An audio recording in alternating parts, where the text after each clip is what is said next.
In Upa Vista Konasana, the wide-angled forward fold, we ask our students to start in Dandasana to find the firm grounding of the sitting bones and extension of the legs, and then from here to slide the feet in about halfway and then extend the legs wide out away from each other. And from this position, we want to position the kneecaps and the toes to point straight up towards the ceiling. If, as in any other seated forward bend, the sacrum tends to slump back, the pelvis tends to slump back, encourage students to place a bolster underneath the sit bones. And then start with the hands behind the legs to encourage the forward rotation of the pelvis. And if a student can maintain their weight here on top of the sit bones with no hands, lifting your hands off the floor, then place the hands in front on the floor. And pull gently on the fingertips to encourage the rotation of the pelvis forward and the torso to draw forward. I'm going to then slide behind Juju and place my hands just on her hips.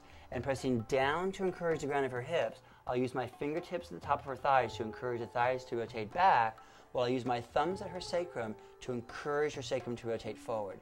And so from here, as she breathes, lifting up with each inhale, with her exhalation, she'll start to slowly fold forward. Go a little ways out, pressing down through the hands again, pull on the hands to lift the chest up higher.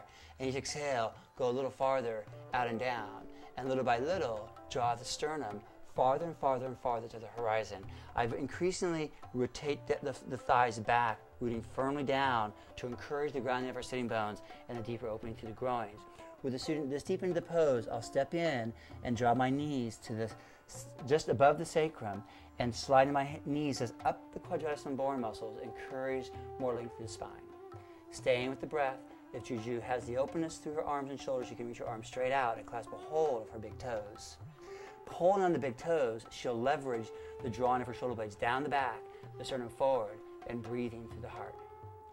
Helping the student out of this pose, place one hand on the sacrum, and the action here will be to slide your hand down the sacrum with the other hand on the shoulder to encourage the student to comfortably draw slowly all the way back up to sitting